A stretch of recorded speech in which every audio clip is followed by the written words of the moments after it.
Now, last night we had a couple of primaries. We had a primary in Oregon and a primary in Kentucky. Now, according to the AP, Bernie Sanders is projected to win the Oregon primary. Now, he won the majority of the state's 61 pledged delegates by getting a vote of 55.8% to Clinton's 44.2%. Not a bad win, right? That's actually a pretty decent win. Now, in Kentucky, it went a little differently. Clinton ended up leading Sanders by about 0.5%. Now, for me personally, I would call that a statistical tie.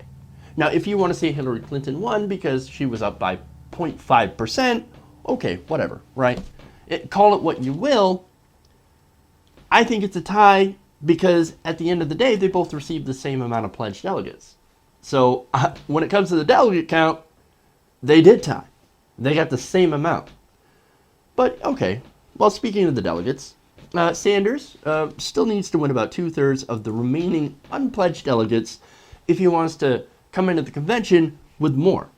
Now that means he needs a win in California, a big one, a blowout.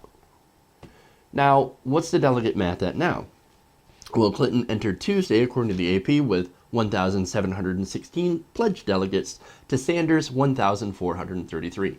Now, of course, you're going to see all over corporate media something like 2,000. I saw a report earlier today in The Hill. Oh, Hillary Clinton only needs 100 more pledged delegates to clinch the nomination. That's actually not true. That's absolute bullshit. Those are lies. What they're doing is that they're putting in the super delegates, which do not vote until the convention. She can't get, she cannot clinch the nomination before the convention. The math is not on her side when it comes to that, right? Now, is she closer than Sanders? Absolutely. And when she gets to the convention, could the super delegates get her to victory? They could. Absolutely. But ignore right now, since we're still in the primary, you've got to ignore the super delegates. And anybody who tries to present that off as, oh, look, she only needs 100 more to get the nomination, is lying to you. They're full of shit. Remember that. All right, anyway. Now, as for last night's contest, obviously a win for Bernie Sanders in Kentucky would have been a lot better. Okay. Not because there was a ton of delegates at stake, right? I mean, look, Bernie Sanders needs every single delegate he can get, right? But really, I want to talk about the optics of the situation. If Bernie Sanders had won Kentucky and Oregon, here we go. Momentum, right? These are the optics of it. People see Bernie Sanders has momentum, boom.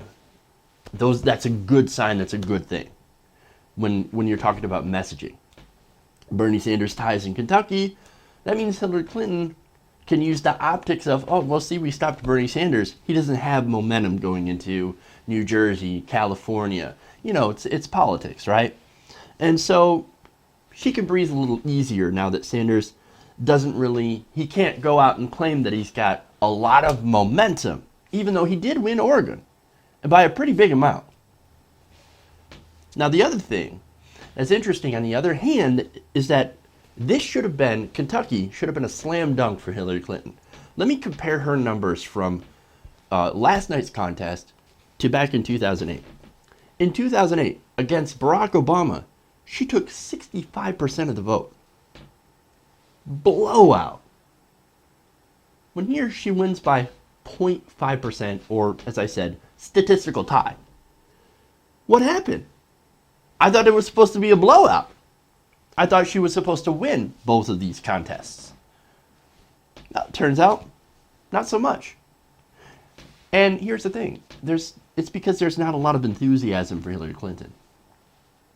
And let's also be fair. Kentucky, closed primary. Sanders doesn't do as well in closed primaries, even though he can win them like he won in Oregon. Sanders can win closed primaries, or at least in some primaries, tie Hillary Clinton. Basically, you can definitely say with all certainty that he's been giving her a run for her Wall Street money. And of course, that's why the media wants him out. He was actually never supposed to get this far. They always discounted him. Always said, oh, that crazy Bernie, he will never make it at all. He'll never get this far. Continuously surpassing expectation after expectation. Winning in states where he shouldn't have won, according to conventional standards. And that's why this isn't a conventional election. Now, don't get me wrong. As I said, he needs to win California in an absolute blowout. And I hope he does. But even so, it looks like we're heading into a contested convention, which means it's going to be up to the superdelegates to decide. Now that sucks. I've railed against superdelegates. I don't believe they're democratic at all. I don't like the idea of superdelegates, even though I understand that they were designed to keep a populist candidate out, to make sure that they don't win the primary for the party. I don't like it. But, however, since the system won't change before the convention, well, what do you do? What do you do when the system is there? You want to change it, right? But you don't have the time to do so, or the platform to do so. So what do you do? Well, in Bernie Sanders' case, you try to win them over. So here's my thoughts on this, right? And I've been thinking about this for a while, and you can correct me if I'm wrong, but I see a lot of parallels between Hillary Clinton and George McGovern. Now, I hear people make that same comparison to Bernie Sanders. And I think that they've got this whole thing backwards. And let me explain. Hillary Clinton is the Democratic Party favorite, right? Among Democratic voters, she actually does lead the vote. Now, Bernie Sanders does so much better with independents. Hillary Clinton doesn't have that much appeal to independents.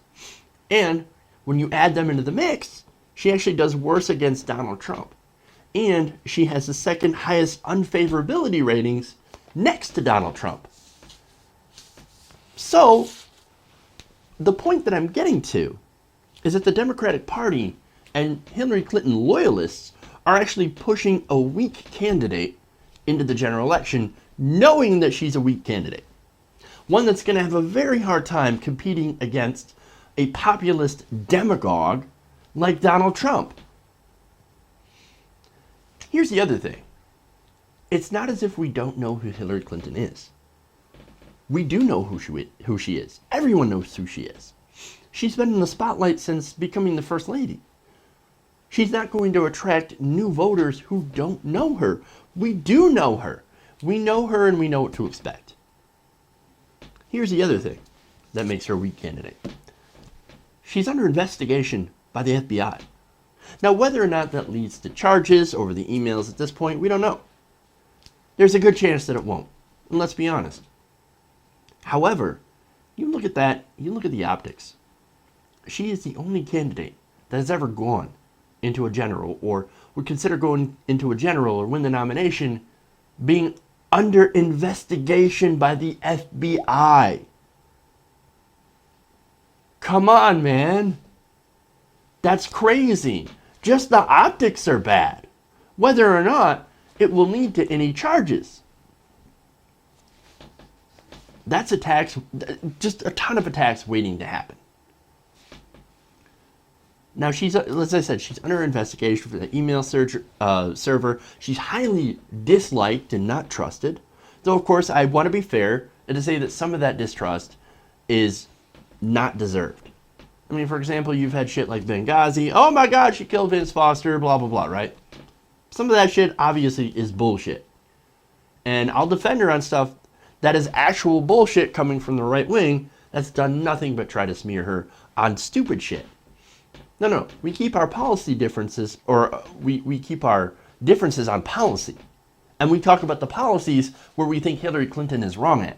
Not some BS scandals like Benghazi. Now, there is some criticism of her that is highly deserved.